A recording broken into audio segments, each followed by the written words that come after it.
get right into it, but I don't like to preempt my questions I don't blame you. because I save it. Otherwise the freshness goes out of it. All right. So we are live, and I'm going to introduce you properly now. My name is Frank Schaeffer, and this is In Conversation with Frank Schaeffer, my podcast that is produced by Ernie Gregg. And today we're talking to Sharon Eubank, and she has a new book called Doing Small Things with Great Love. And here's the book. So the first thing I want to say, Sharon, is I often read on Kindle, and that way I can mark passages. But I got a hard copy of your book, and it's lovely. It's a nice book. And I'll show you how dog-eared it is. Thank Can you you. see that? I can. Okay.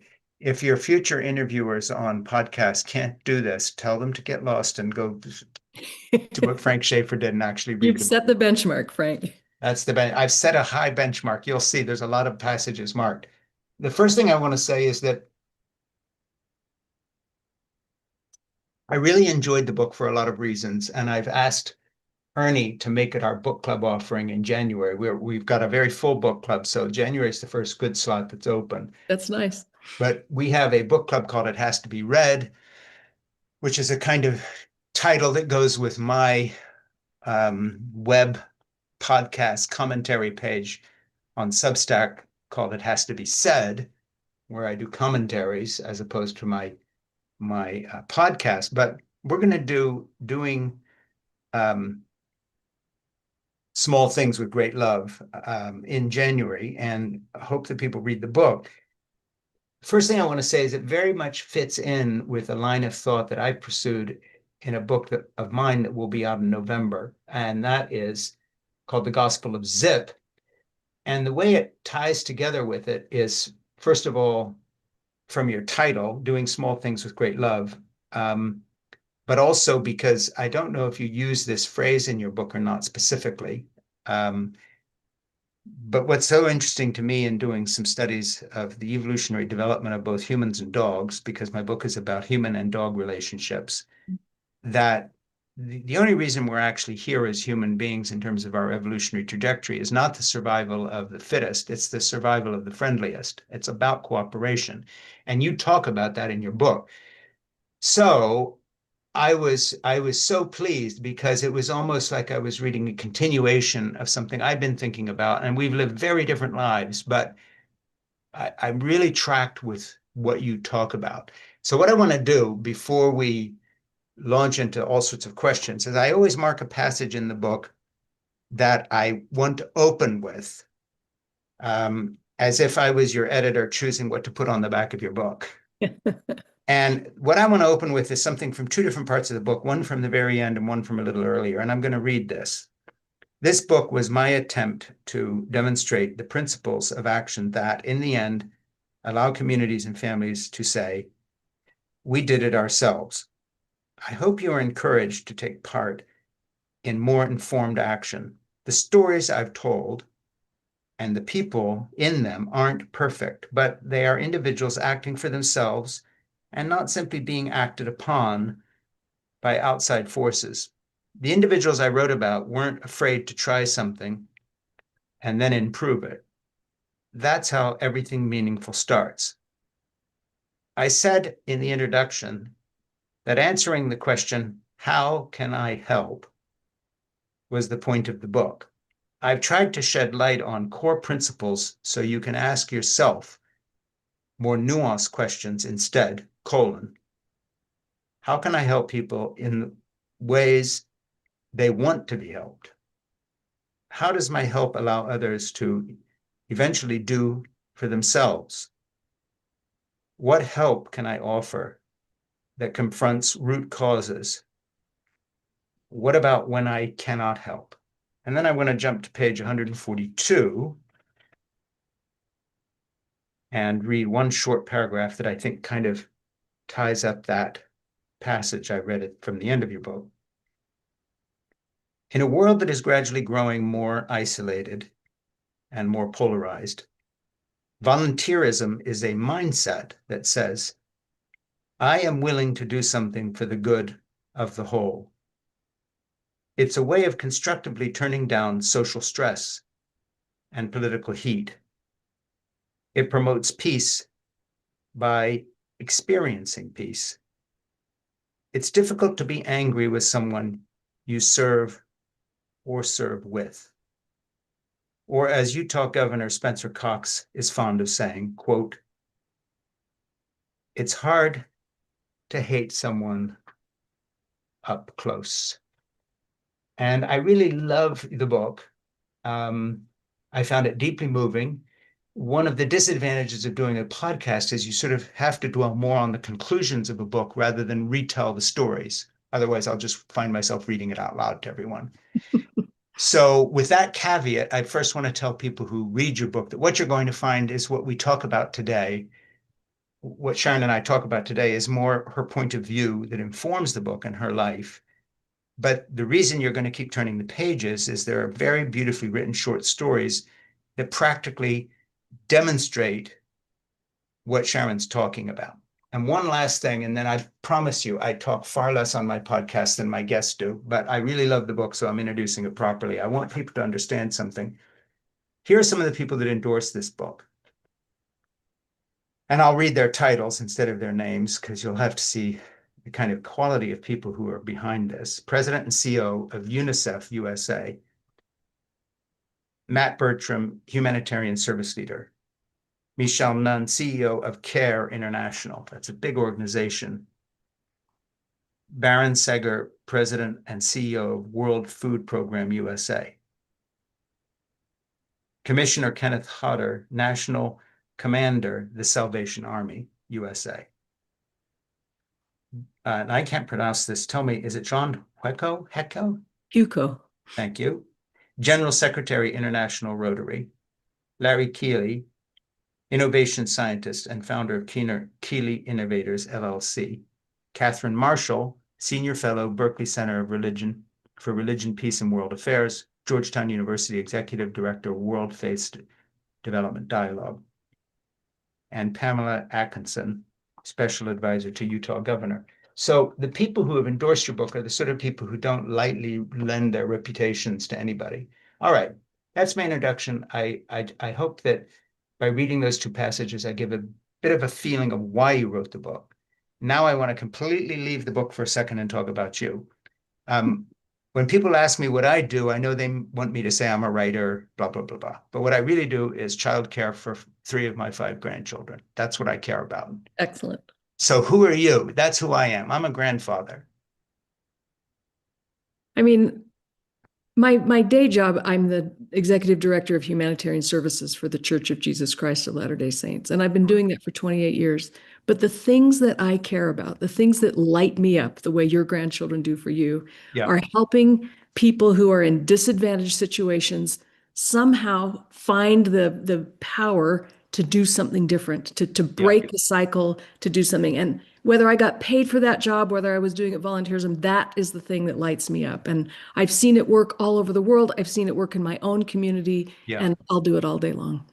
One of the things I love about your book is this idea that's in the title of small things. And of course, they aren't small things, but I found, for instance, that one of the reasons I relate to my neighbors is by doing this small thing every day, by walking my dog and making sure that I don't return phone calls or do, quote, important things, because if someone wants to stop and talk to me and tell me about the fact that their wife just had heart surgery, or they want to just tell me what they're planting in their garden, you sort of live a deliberate and intentional life where you kind of work very hard to put everybody ahead of all these big, important things.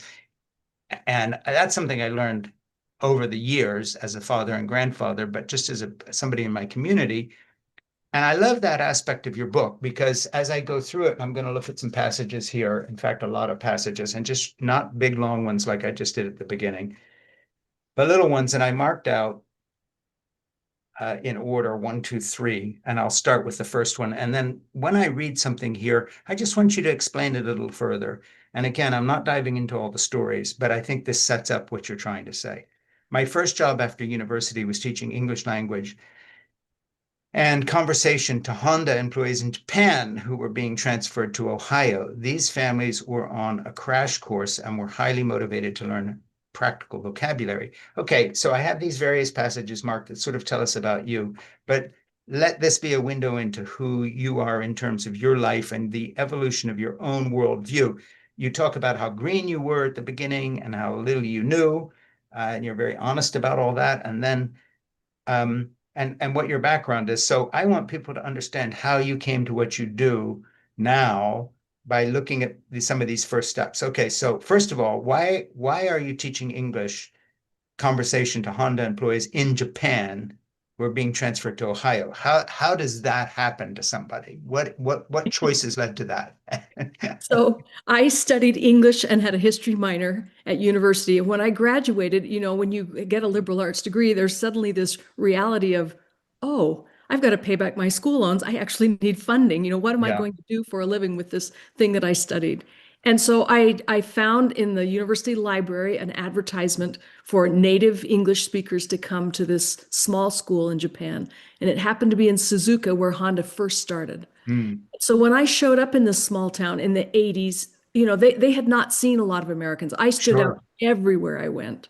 Mm, And Honda was using this school to train families who were going to be transferred in the next 6 months. So I yeah. wasn't just working with the mother or the father, but the spouse and the children to be able to prepare them for what they were going to do. So it was a real crash course. They were really highly motivated. Did you speak any Japanese at the I did time? not speak any Japanese. Did So you wind up speaking any Japanese or at least able to say hello and hi and goodbye when you left? I can certainly do that. I can order some sushi and I can get on the train.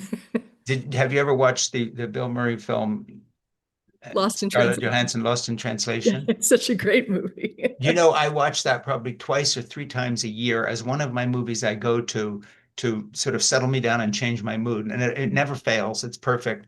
And having grown up abroad myself in Switzerland and just knowing how cultures think, I just thought, I've never been to Japan, but I thought this captures exactly how I feel after long flights and I'm somewhere else. I'm glad you love the movie. You must be a good person. I'm glad that's Okay. your measuring stick. That's it. You love the movie and and you've got good endorsements at the front of your book. Okay, that's two out of three things. We'll check the rest out later. So here, the next thing I've got marked as number two, and these aren't, I didn't do them all, but my next job was working as a staff assistant in the US Senate.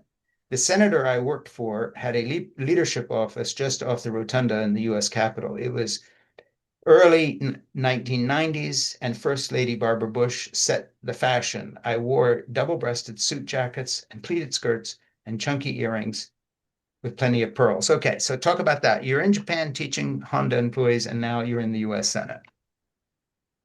When I look, because I said I didn't study humanitarian, which turned out surprisingly to be the crux of or the bulk of my career. I look Sure. back now on these experiences I had, and now with some hindsight, I can identify how important Japan was because I learned about Japan was very group oriented. And from an American, we're not group oriented at all. We're all about this is my decision and I stand out. But those classes that I was teaching, they were much more worried than I was about how to make a group decision. And that turned out to be really instructive to me. Yeah. So when I left Washington, D.C., sorry, when I left Japan, I had just an idea. I'm interested in federal government. I'm going to move to Washington, D.C. I Who was moved. the senator, by the way, that you were working I for? worked for Al Simpson, the Republican senator from Yeah, I Wyoming. remember Al Simpson. Yeah. Sure. So, I didn't have a job. I didn't have a place to live. I had to figure those things out when I got there. Mhm. And I actually got my job by putting my resume into the Senate Placement Agency Where did to you try wind to. up living? Did you share an apartment or did you know somebody? What did you I do? shared an apartment in Arlington by the cemetery. With people you liked? People I turned out to be very good friends with. Oh, good. Okay, because Yeah. roommates are not always that way. But No, they don't always work out that way. so then, how long did that last for? I stayed there for 4 years. Oh, well, that's a big chunk. Yeah, You learned some it stuff. was a nice And experience. what years were those? That would have been 89 to 92. Yeah, so it's about the same time that one of my children was at Georgetown doing in the School of Foreign Service. So you kind of, or was he there in the mid to late 90s? Anyway, I got to know the area a little bit because I'd go down and visit him and so forth and so on. All right, next thing here, number three. For 9 years, and I'm not saying this was number three, I may have skipped some things, but I'm going through it here. For 9 years, I was regional manager of humanitarian operations in the Middle East during the Syrian war and the rise and fall of ISIS. I witnessed firsthand the intense desperation of people feel as they are forced to leave their homes, cross a border, and take on the label of refugee. Talk about that. So you do the US Senate stint, and now you're in Syria during one of the worst periods of human history, if you want to look at the atrocities ISIS committed against other Muslims and all sorts of people. That must have been quite something. And how close did you get to some of that part of the catastrophe in Syria? And then, that's, of course, you're there at a fraught time anyway, because of, what's going on with the ruling family and all the rest of it, that since has gone to a whole new place Yeah. with Assad and et cetera. So that must have given you incredible insight. And how long were you there for? And just what do you carry from that? At the time, in 2014, I was actually in Damascus, working with the volunteer office there because we were doing a big agriculture project with the School of Agriculture in Damascus University. And so we were working with the faculty and everything, and I got a call from church security that said there's going to be, demonstrations. Why don't you just get out of the capital? They're Yeah, peaceful, but why don't you just leave? And so we went to a different little village and did some other kinds of work. But yeah, it continued to get more and more tense. And mm, so uh, we shut down the office there. And I left with the volunteers, but thinking it would be for a week or two. I mean, we yeah, went to Jordan just thinking that it sure, wouldn't be very long and we go right back. And then to watch the 10 years, brutal 10 years of yeah, all of it, not only our work and our projects that we'd worked so hard on going up in smoke, but the actual infrastructure of the country and yeah, the barrel bombs that were dropped on university students taking their final tests and the explosion of dreams and hopes for a generation of people has yeah. been one of the most difficult personal crises for me to weather because they were my friends and I lived among them and it was personal to me. When you were in that context, and I should know your book better and be able to pin the time. I don't know if you actually mentioned this, but at what point did you start seeing, were you beginning to work? Obviously in the US Senate, you're working as part of the US government, you're helping a senator. At some point, you become someone an official is the wrong word, but someone within a connected church role, denominationally. In Syria, are you part of the Latter-day Saints thing yet, or is that something else? Yes, and I don't mean what your beliefs are. I'm talking about no, just I understand. affiliation. There was a stint in there where I owned a toy store for 7 years. And when I sold the toy store, I applied for a job at the State Department office in Belgium. And while I was waiting for that Pentagon clearance to happen, I started volunteering at the church humanitarian services. And they But offered me a now, job wait a minute. Where was that volunteering going on? in Salt Lake City, right where I live. I was Okay, right where waiting you for are. another job to come through. I So get it. I get I it. was just, kind of Yeah. passing time. They offered me a job and I said, no, I'm waiting for this other job. But they offered me a job and I thought, boy, I ought to think about this before I just turn it down. Mhm. And it wasn't a high level job, it was a low level job. Sure. I was interested in humanitarian work because, as we all are. And Yeah. so I finally accepted I'm going to take this job with humanitarian services at the church. Yeah. And that was 28 years ago, but I didn't have any experience. So I Now, started is there a working dotted line between that and your continuing relationship to the church, or were there times when you were working for other people, as it were? for 28 years. This is where I've been. I've been at Okay. humanitarian All right. services. You don't, yeah, yeah, I get it. Okay. So number four, I'm just skipping around. Throughout my own somewhat irregular vocational path, I realized I was asking myself similar questions. What can I do? And I think that's the key little passage in this little journey of mine through your your passage. And then the next part is the great religions and philosophical traditions in the world all have teachings that treating others with the same weight and love with which we regard ourselves is the path to peace and enlightenment. To do unto others as you would be done. Why? This universal value is called the golden rule.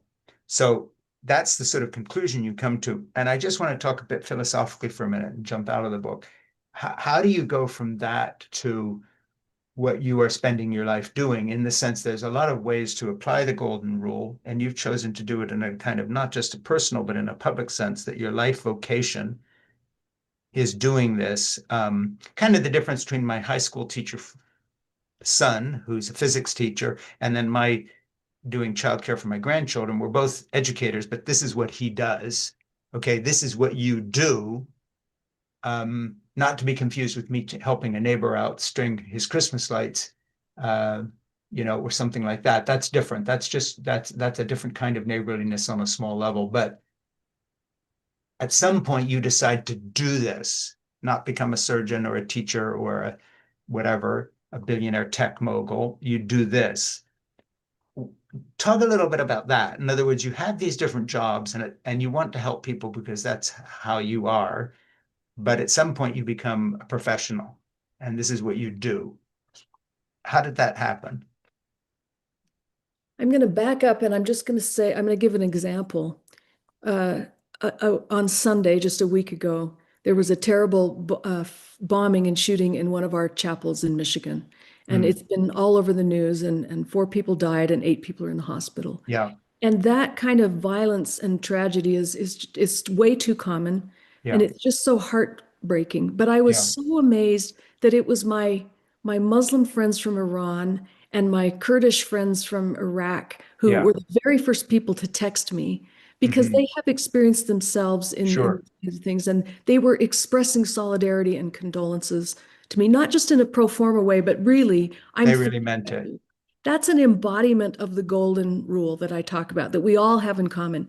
Don't do to other people what you don't want done to you, Yeah. and do to other people what you care about. And so I'm lucky enough that this is my profession. Mm, And I was attracted to it but the reason I was attracted to it isn't for what I'm doing. It's because it's the kind of person I want to be. And yeah. whether I do this for a profession or I don't, it's part of my value It's who you system, want to my be. It's commitment to interesting you God. bring that example up because I just before we did this podcast today, we're putting out live on October the 2nd, 2025, but it'll be around forever as online things are.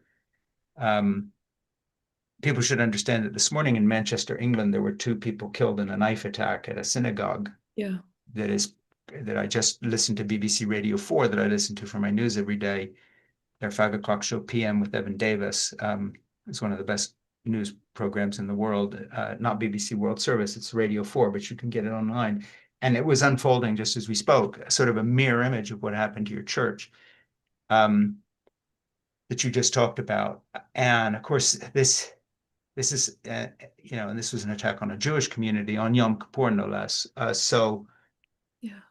they had various people's reactions, and one of them was a reaction from the one of the Muslim communities there that was associated with this this Jewish group, lamenting what had happened, similar to what you were talking about. So, what a horrible thing that you and I can find examples so easily of this. I mean, Yeah. it's and literally today's another day it's happened. And then you go through the golden rule, and then number 6 is I have come to know the principles behind how I am helping make a difference to the outcomes. I tell a lot of stories in this book, which I've told my listeners they will read when they read this. And I hope what you take away from reading them are the principles at work in those stories. So I just want to jump out of the book again. And what you don't do in the book is talk much about your uh, church faith. I come from an evangelical background, evangelical Protestant that I left, and my father was a religious right leader in the 1970s, and I helped to make some film series that basically brought the what is now the Christian nationalist movement into existence with our anti-abortion stand with Dr. Sierra Coop, who was Surgeon General of Ronald Reagan after that. And I knew everybody. I mean, my parents would stay in the White House, et cetera, et cetera. So we were sort of an early iteration of the people who have basically put Trump in office and the MAGA movement. And I'm not getting into that, but I understand that part of your life in terms of you work with powerful people to get things done. But my passage has been out of that background and away from that. So, I describe myself as an atheist who prays. In other words, a very half-baked person when it comes to atheism. I'm not a very good atheist, and this became even more so when my son was in combat in Afghanistan as a Marine after 9/11. He was in the Marines when it happened, so this was early in the war. So, I don't look for much intellectual consistency in my own belief system, but what I understand is that my motivation for prayer is not a theological one. It's because the beauty in my own life of my wife and my children and the people that I know and love is something that I want to say thank you for. So I can just put it this way. I hope there's a God because I would like to thank somebody. And so I thank him anyway, because if he's there, I want to say thank you. That's not much of a theology. And I guess I describe that as paradoxical. So I've tried to lay out where I'm coming from so that it gives you an opening to tell me what sort of a Christian or Latter-day Saint person you are, because there's gradations. Not everybody, I don't lump anybody in with anybody else. Take a time out for me, because a lot of people who listen to me come from some sort of religious background. Sure. Like on, without going any deeper than you want to, but who are you on that front?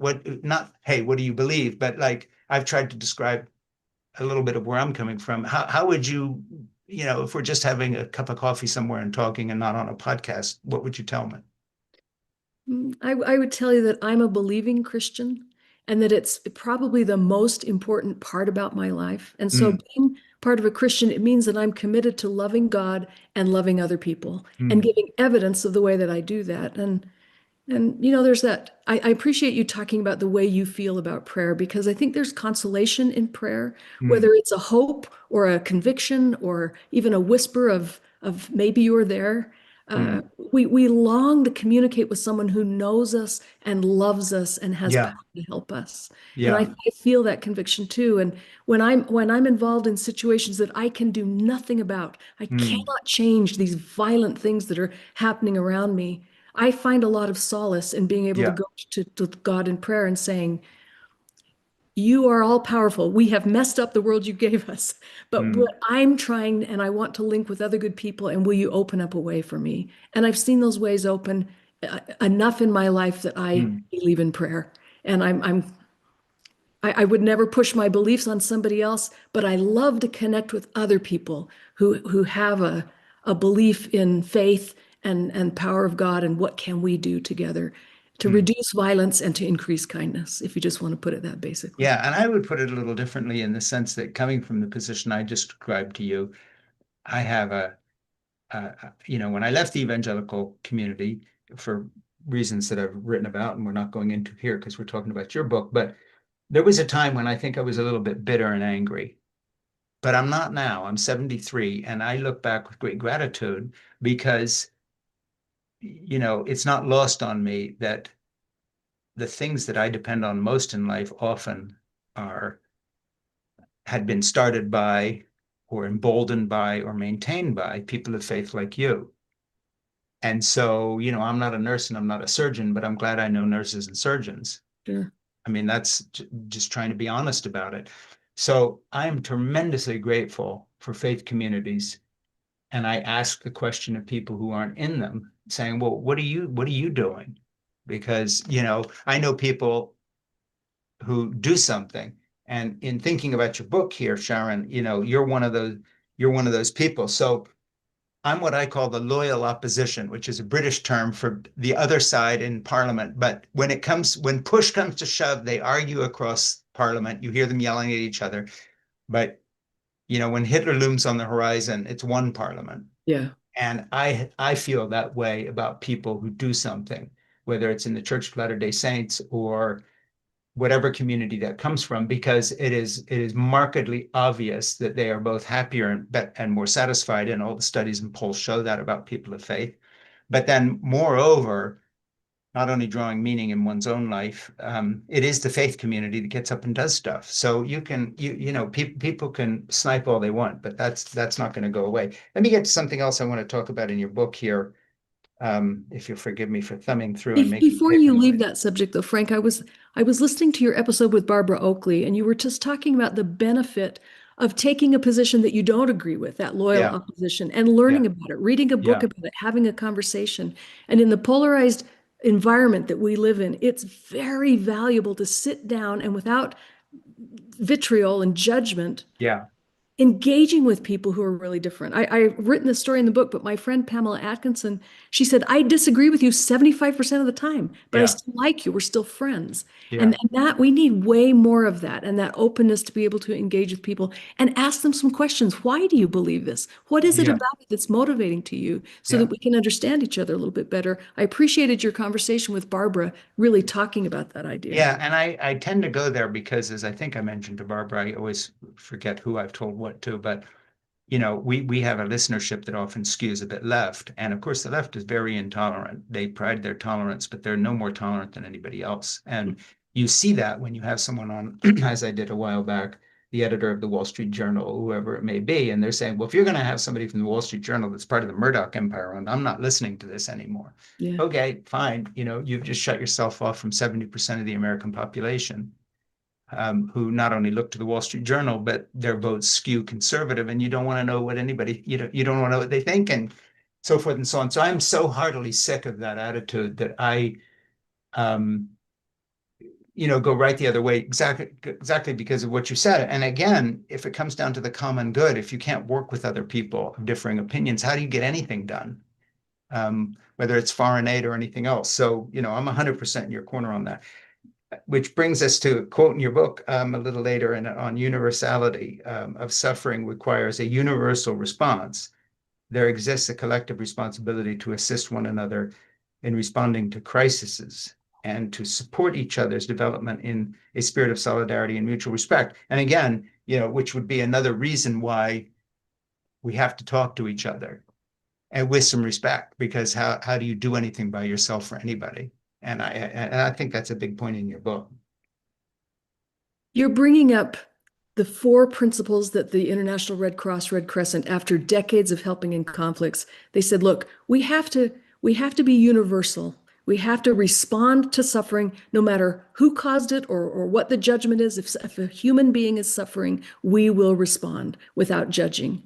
And they also champion neutrality. We're going to help people on all sides. We're going to stay independent of governments and of political forces so that we can do the work to other people. And those are the gold standard benchmarks for the way humanitarians should be offered in an institutional way or in a personal way. Yeah, And so when we allow partisan politics to start messing with that, we go yeah, against the very ethics of humanitarian response to other people. And I think it's incumbent upon everybody, every citizen to be able to say, partisan politics are important. We need parties. We need to debate and think about who's in power and what policies will govern yeah. us.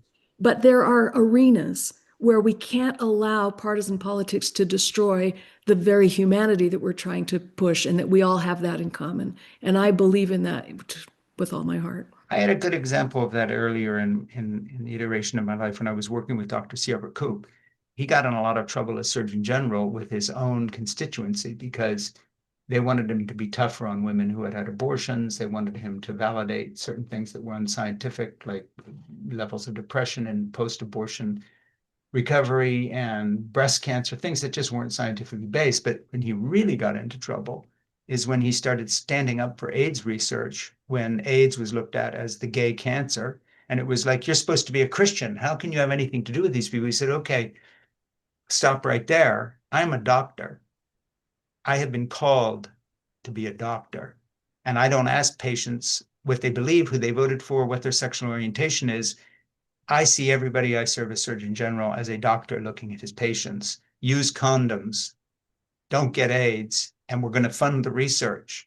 And out of what he started, eventually, George Bush Jr., W. Bush, with Bono and some other people and other evangelicals I knew who pushed him in that direction, started a worldwide program of helping AIDS sufferers in Africa and saved millions of lives, literally, and got in equal amounts of hot water from the conservative right. And I'm sure there's equivalents from the left, people that aren't, we shouldn't be helping them because we don't like them. But I have seen in my own life the fact that some people who tried to do what you said got in trouble with their own community. Sure. And there's a good episode and something I binge watch once in a while between my movies like Lost in Translation that I look at to get through the day. But And one of them, and some of my friends laugh at me for this, but I liked the series that ran for 9 seasons called Touched by an Angel. Mm. And I watch that once in a while to remind myself um, of what it was that was supposed to characterize people who called themselves Christians. And one of those episodes was somebody starting a halfway house for AIDS sufferers, and they get it graffitied and firebombed and all the rest. And it reminded me of Dr. Koop. So Martha Williamson, who I don't know, and the show is old and the effects aren't all that good. But nevertheless, here was something that ran 9 seasons on CBS that was about the fact that, if you're going to believe in God, then you have to take God's love for everyone seriously. And that includes the AIDS sufferer, whomever it might be.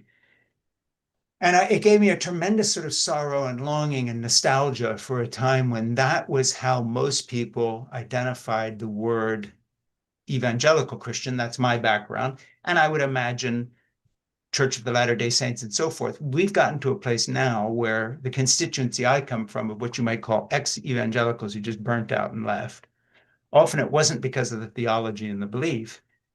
It was the kind of thing that has been written about by all sorts of people when it comes to books about abuse in church circumstances where abuse is covered up, or a woman who marries somebody who's part of a movement that believes in wives being subservient to their husbands and she gets beaten. And this stuff tends to get scraped under the carpet. So I know that's a roundabout way to come to the next thing I want to read here, but I'm going to ask you about how your faith, you personally, not as somebody working within the church, but how it informs this paragraph. And I really would like to drill down on this. The men and women who began the Latter-day Saint welfare program were committed to the idea that each person needs dignified work and social connection. Every person needs to voluntarily choose their path and what they will give and do. Serving the community binds everyone in a common cause. They preached thrift because they didn't want to waste anything or anyone. And I think that's an incredibly good paragraph. And you should be proud that you wrote it, but that it represents, the people you're working with and the ideals. If you want to use that as a kind of a springboard to talk about how your faith informs what you do beyond just, weights and measures and numbers and graphs of meals served or whatever it might be, or houses built or wells dug. Go there and, you can say anything you want, but I'd really like to know. For a Christian like me who reveres Jesus Christ as the Son of God, it's 26 words. If, by this shall men know you are my disciples, if you have love one toward another. And love it should be the motivating principle to interact with all kinds of people, whether they agree with us or not. But in love, there's also accountability. We don't just want to just smother people with empathy of, do whatever you want and it's okay with me. If Right. we really love people, we want to help them be their very best. And part of what came out of my tradition in the 1930s was this idea that when people are suffering, when they're down and out and they feel like victims, if you just hand them things, you reinforce you're a victim. I'm not expecting anything from you because you have nothing to give. We devalue them by not thinking that they would contribute anything. So, but people also need to choose. It's also draconian to impose, expectations on people that they find impossible to fulfill for the Yeah. realities that are going on in their lives. So I like that dual idea of I expect that you are accountable and you can do something, and I want you to choose what you want to do to be accountable and participate in this situation. And although it's an art to practicing that, and we often err on one side or the other, it's really beautiful when it happens. I That's want to drill down a little more, because take you to another passage in the book that it's pretty theological for the rest of the book. I like this passage, by the way. Um, you say Jesus Christ taught a radical gospel. It was designed to move people past selfish self-interest to the undeniable truth that all humanity is one big web. Okay, that's kind of what you were talking about. But then one paragraph down, you say this: I sometimes hear the question of why an all-powerful God would allow so much evil and suffering in the world. It strikes me as an uncomfortably passive inquiry. For me, the compelling question is, why do we, as children of an all-powerful God, who has given us strict and holy commandments to love one another, permit so much evil and suffering in the world. He gave us to run. And I want to tell you something. You know, the question of why evil, why suffering, and everything else is always one that I always heard as a child, my father trying to answer. Comes up again and again, speaking by touch by an angel. About every third episode, this comes up. Someone's trying to figure it out, and various things get various said about. And usually it's around free will and that's sort of an explanation. And I want to tell you something. I am not a Christian at this point. I'm an atheist who prays and hope God is hearing me if there is a God.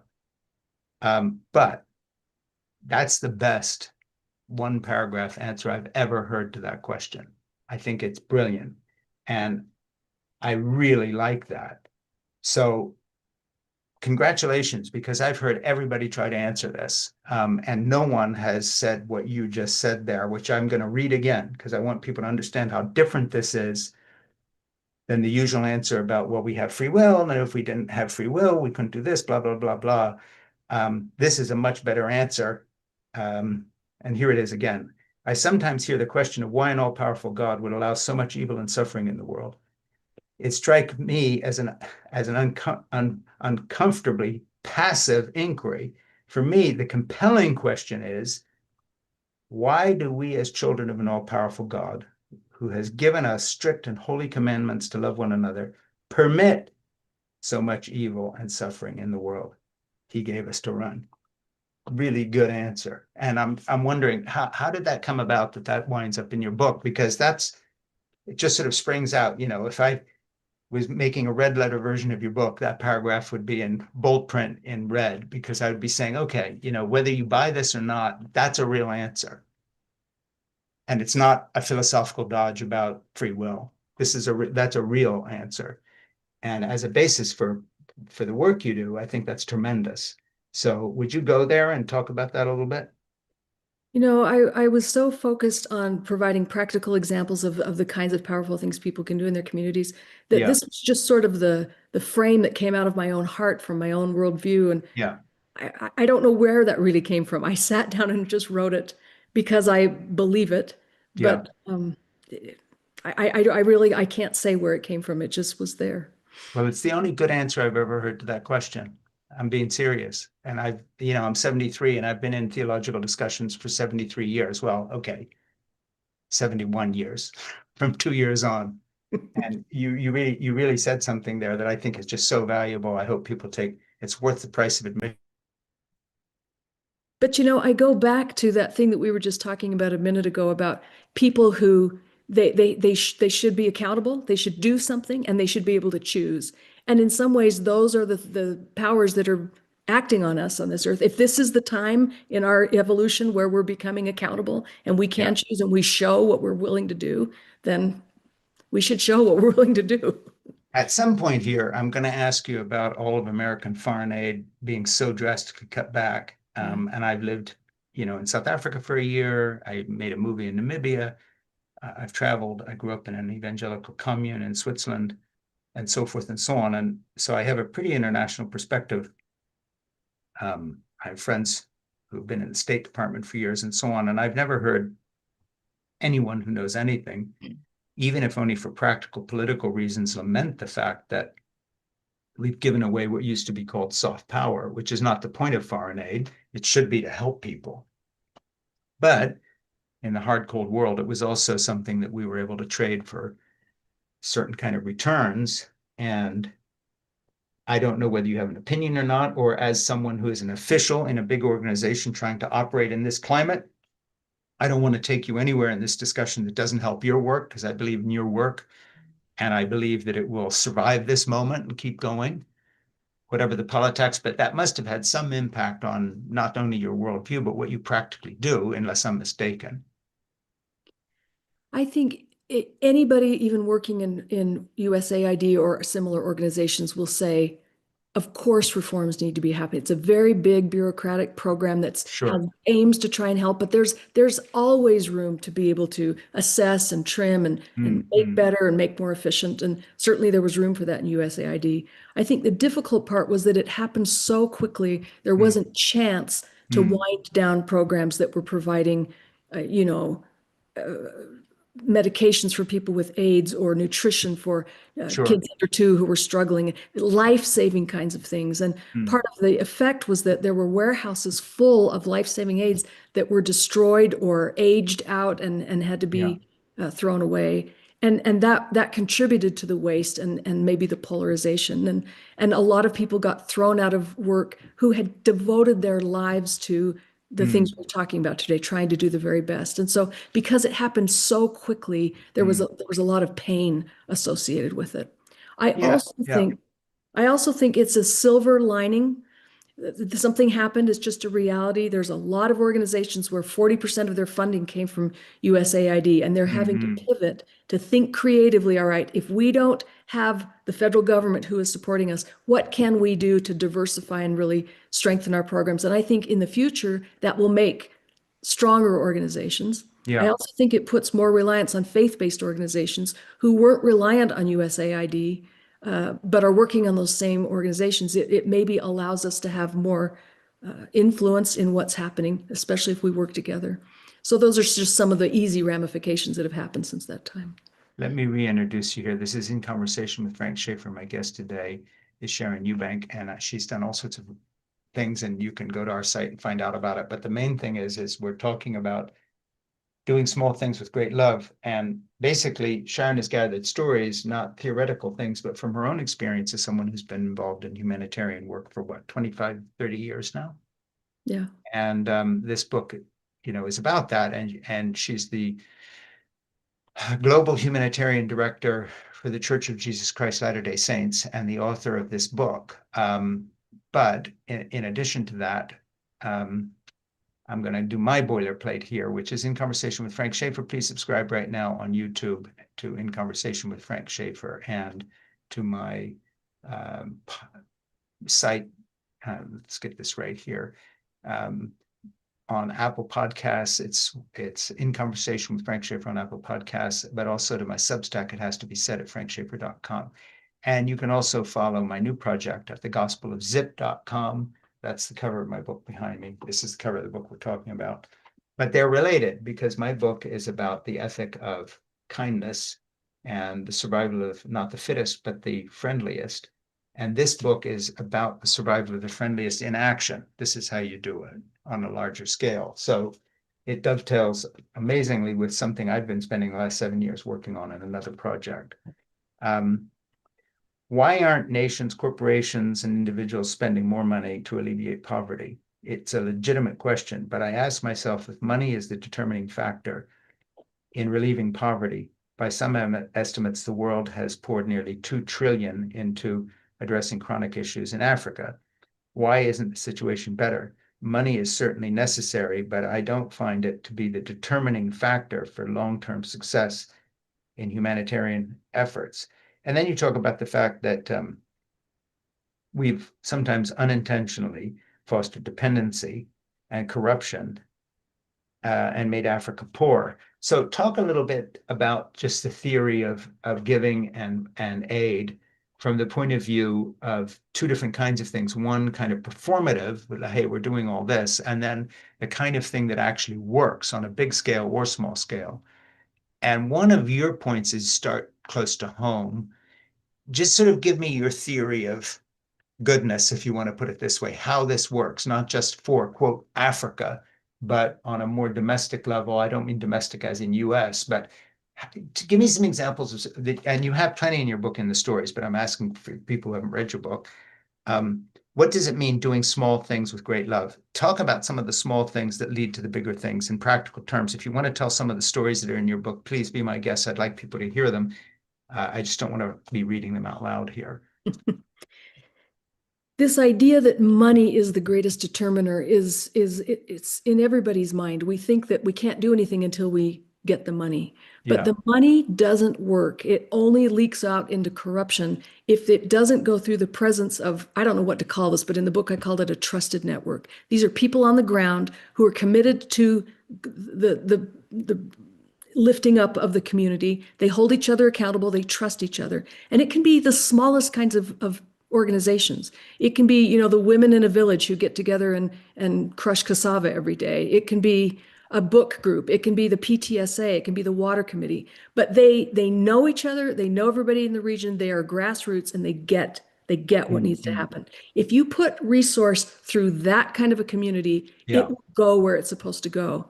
And instead of gathering more money, which we tend to do, I think one of the things we ought to look at is how do we create and strengthen those trusted networks? They often form informally, but they're really powerful when they're organized and they work on things that they care about. And once they solve one problem successfully, they Mhm. can tackle other things. And there's a great example of a community in Mexico. They asked an NGO for money for mariachi band uniforms. And the NGO is like, is this the best thing you can think about? Mariachi band uniforms, do you need a school or a health clinic or something Yeah. else? But they were just insistent about this.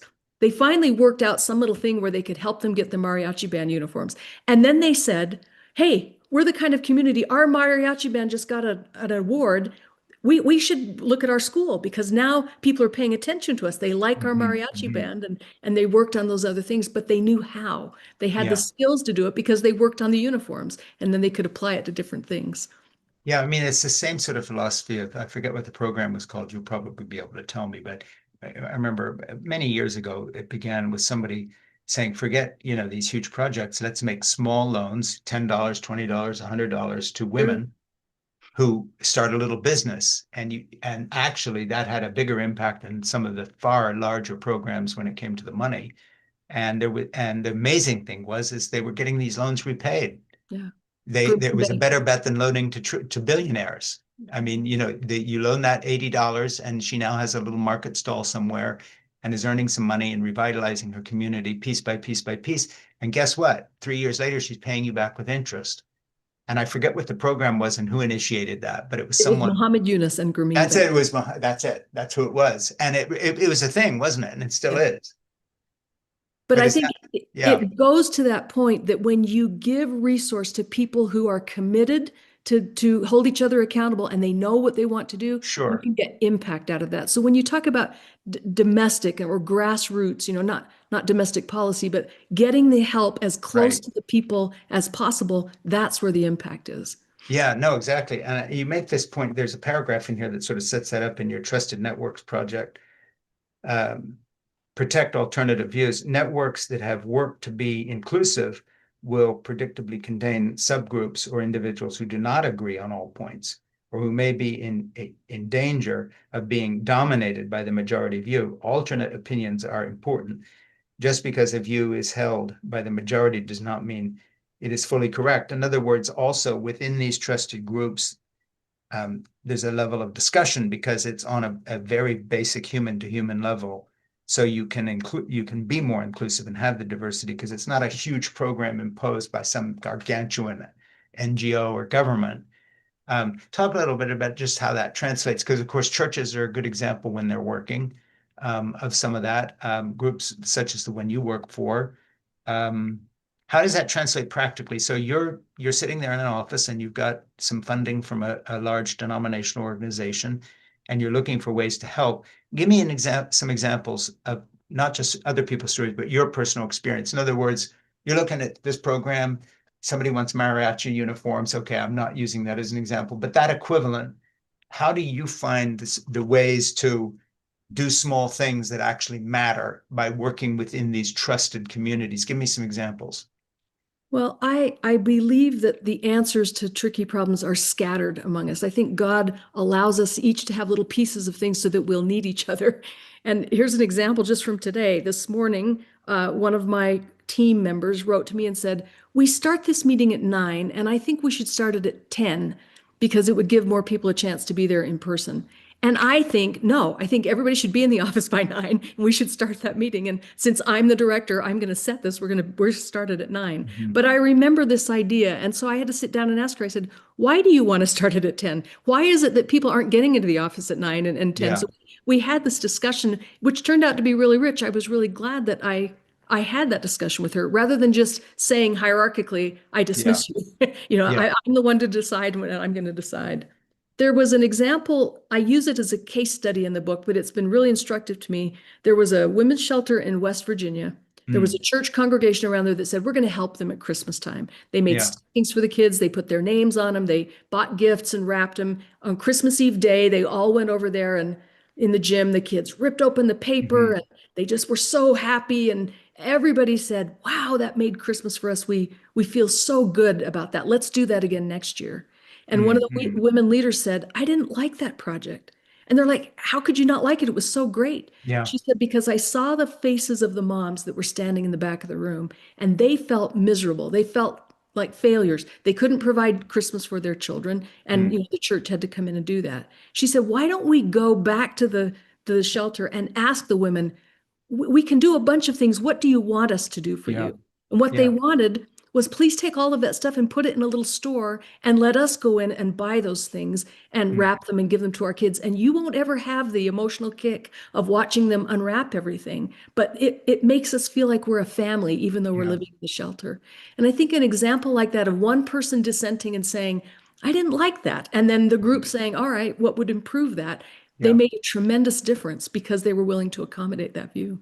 Yeah, I love that. That is an incredibly good example, and the sensitivity to that. Trusted networks are key to allowing the money to do what we intended it to do.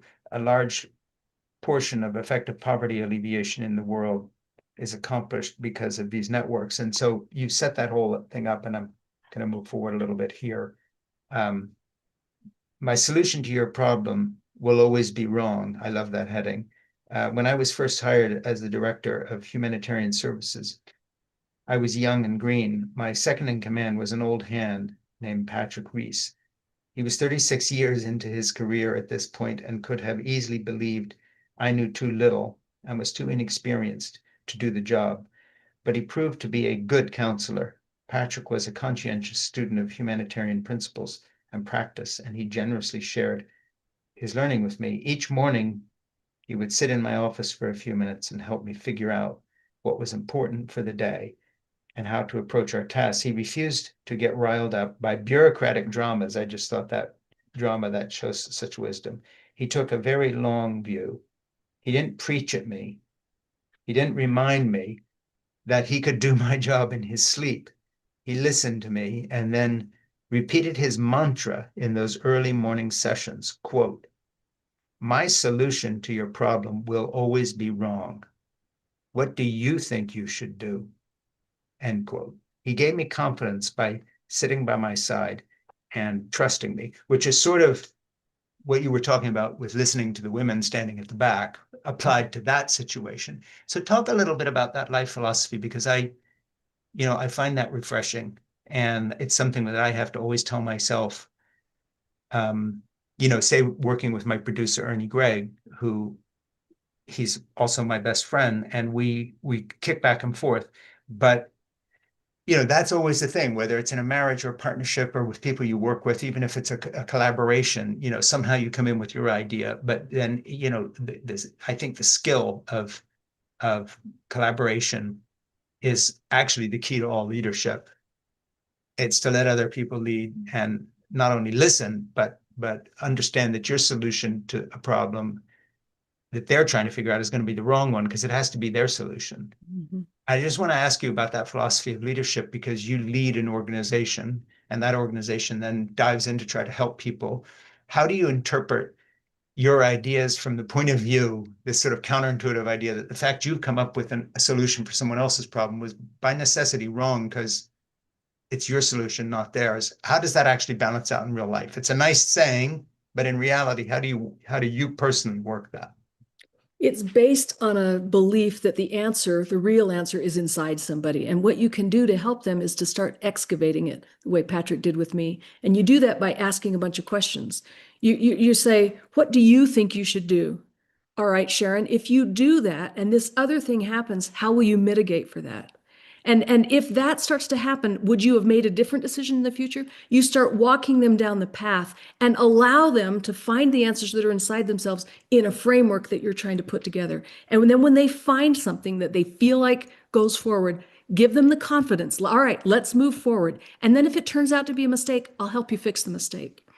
And the way I apply that in a large humanitarian organization is I don't ever want to do a project without actually sitting down with the people who will receive the project and saying, like they did at that shelter, what do you really want?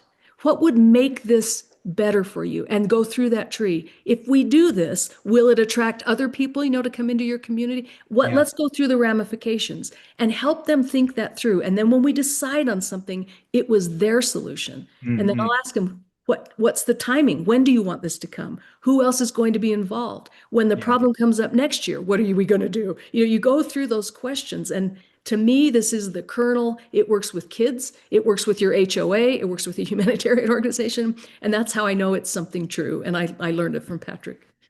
Yeah, let me ask you a question. And again, answer this any way you want. But you come from a denominational background that has a history that's like all denominational backgrounds. The good, the bad, it's fraught in places at times, and so forth and so on.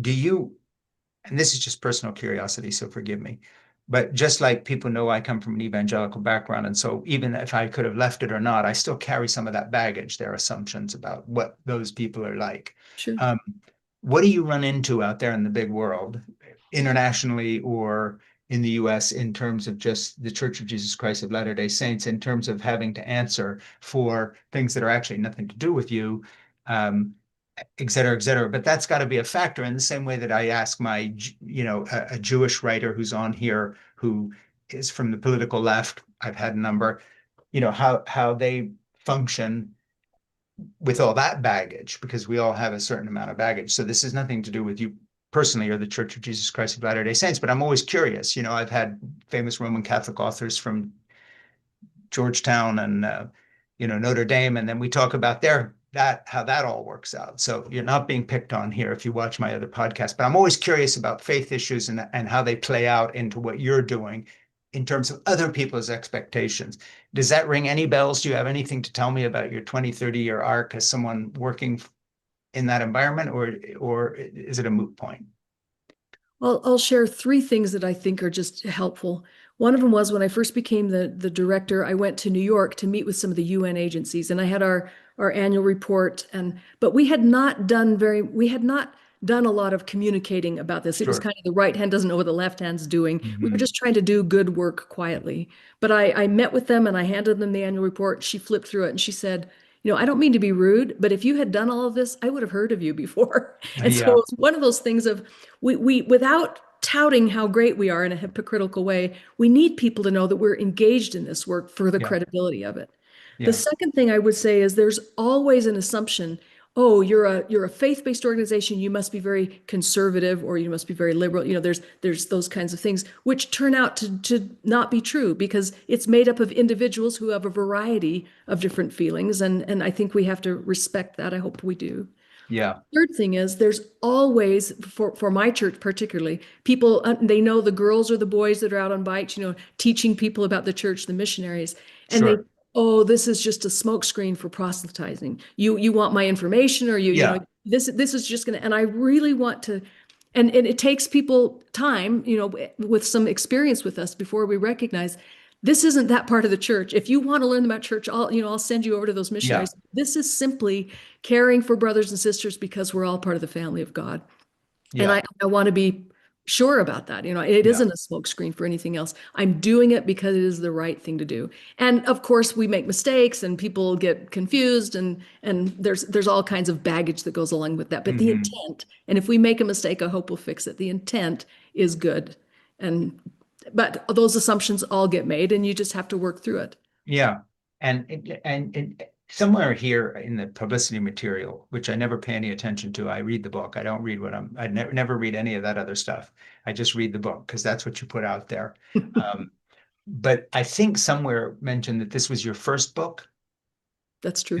is that correct? Yeah. You don't write like someone who's written a first book. I mean, there's some real nuggets in there that are just truly wise. And I guess that's because, um, somewhere along the line, with everything that you've done, you've kind of been forced to cut the small talk and cut to the chase because, you've been in Syria at the time ISIS was there. You're carrying the flag for a denomination that, has a history that you're out there doing something, saying what we're about is helping people. Let's just be very clear. So I'm going to end up by asking you, and I know this sounds like a kind of a suck up question, but I don't mean it that way. And people who listen to my podcast know that I'm just trying to be honest here. But where do you think that, I mean, and don't just tell me because you believe in God and you're a Christian. I'm going to drill down further than that. Where does the level of wisdom that I see in this book and in this conversation come from? Because I look at you as a compassionate and a wise person. So if you were an old friend of mine, you'd be one of the people I'd go to with actual problems and say, hey, this has happened. What do you think I ought to do? I would trust you. Um, that's not the case with everybody. But you come across as someone wise and considered. And where does that come from? Are we talking your parents? Is it your faith? Is it your life experience? How did you get, and I mean this as a compliment, but in terms of your inner self, how did you become an older, wiser person as quickly as you had without actually spending all the years that that someone who's in their 70s or 80s sort of pushing more into my direction of age. I find a level of wisdom and combined with compassion here, and I'm really curious about you because that's not common for someone who's not in their 80s looking back over their whole life. I'll put it this way: I think the highest compliment I can pay you is that I think that if I was around 20 years from now, which is unlikely, I could check in and you might have changed some things about yourself, but the core of who you are right now is who you'd be then. And I think you've probably been that way for a while. So where does that come from? I don't know that I can answer that except in this way. I have been privileged to be in 100 countries and sit down with people who are having the worst day of their life Hmm. and sit down and look at them in the eyes and just say, tell me about your story. What can I do to help?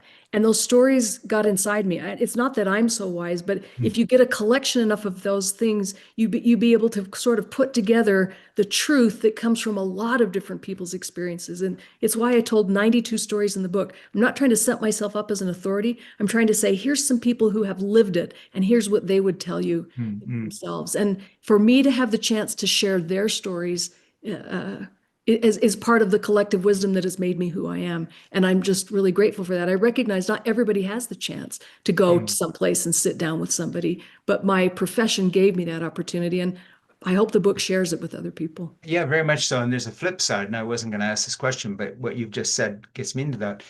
I know some doctors who are real physicians. In other words, their exposure to suffering in the worst day of everybody's life. I had a tremendous neurologist on here, such a wonderful, compassionate person, kind of reminds me of you.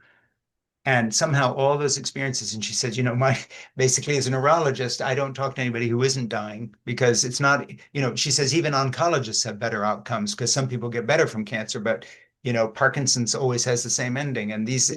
the neurological things you deal with always go, and it's like, we were talking about it. Well, how do you stay? Oh, and instead of going down some dark path, it gave her a general insight into life, which reminds me very much of you.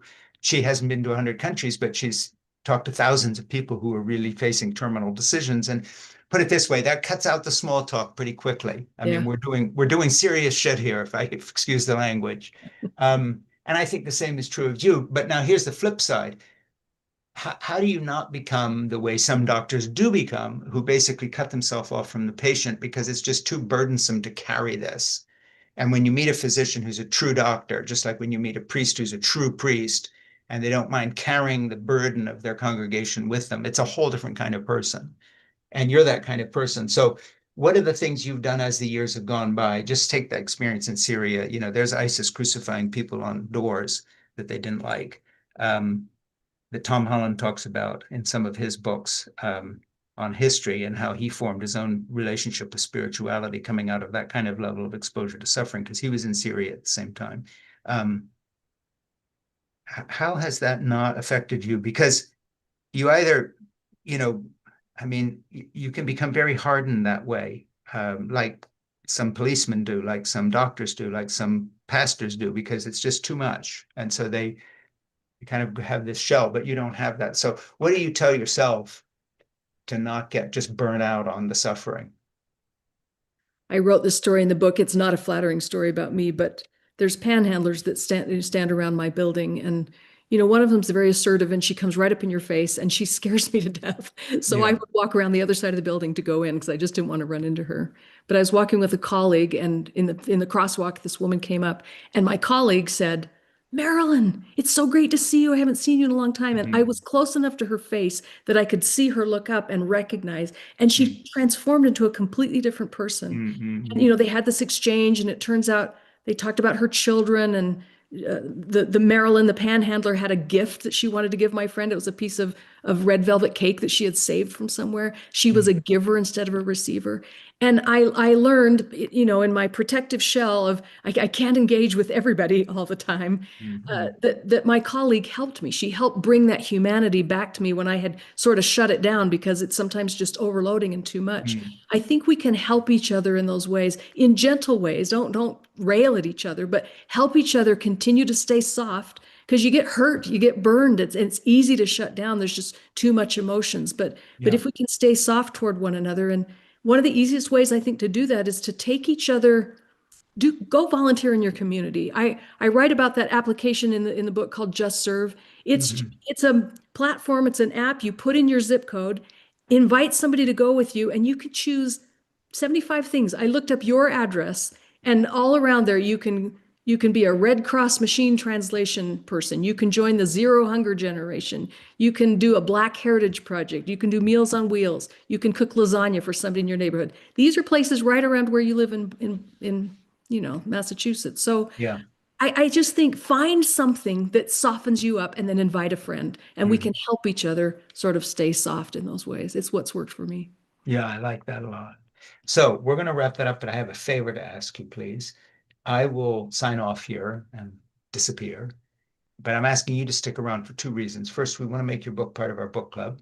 And so Ernie wants all the links to connect to help promote your book because we believe in it. Also, we would ask you a favor that we ask all our guests, and that is, could you please take a moment to talk to Ernie about somebody we ought to talk to? Oh, sure. And it doesn't have to be an author who's written a book. It doesn't have to be anybody famous.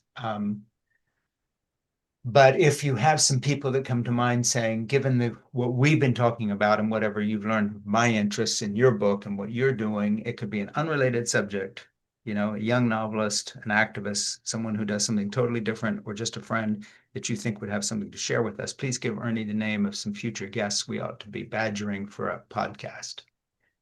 And also stick with Ernie a minute and talk to him about what we can do for you in terms of linking to everything. So before we do that and I sign off, is there anything that I have forgotten? I mean, I didn't get into, I've got many more notes in your book we didn't get to, but that's the nature of the beast. But is there something you would like to say that I didn't ask the right question? I would just say thank you for having me on the podcast, for being so informed about these issues, for caring enough about the book to have shared those passages. I'm really grateful for. And if Hmm. if someone is listening and they say, I want to do that, but I just don't know where to start, Hmm. I've listed 50 things in the back that are just tiny things you can start. But if you want to do something, go to your junior high principal. And I choose the junior high on purpose because they don't get enough people to come there. Sit Yeah. down, make an appointment with the principal and just say, look, I live here. This is my district. What can I do? Hmm. Talk to me about what community members could do for the school and have a discussion about that. And you will walk out of there with something that is sparking you. And I hope that you'll start to believe that you are Hmm. most powerful where you live. And Yeah, I love that powerful where you live idea. And um, the list is great. I'd marked it to read, but I thought, oh, I've done enough reading out loud here. They're going to have to just read your book, but maybe we can post the list somewhere because it's a really good list. So Ernie might be able to post that on one of our sites because it's so helpful. So anyway, Frank Schaeffer, in conversation with Frank Schaeffer, been talking with Sharon Eubank about her book, Doing Small Things with Great Love. Here it is. We're going to make it a book club offering. And that'll be in January. And you can check what I'm doing at thegospelofzip.com, which is about the project I'm working on that'll be out in November as a book that I read out loud on YouTube from end to end, 8 hours. Plus, it'll be on Amazon as a book and all the rest of it. But there's a free version that you can listen to. If you don't want to watch me reading it, you can listen to it as an audiobook. So that's what I've been working on. And it weirdly dovetails with this book. I don't say that about every book I do, by the way, but it's too good to miss because doing small things with great love is kind of the message of my book told in a very different way, but it's like, I was so primed to read this because I've been kind of thinking about these issues. So thank you so much. And I love your idea about going to the local junior high. So that's a good one. Thank Stick you. around and talk to Ernie. Thank you so much for being with us.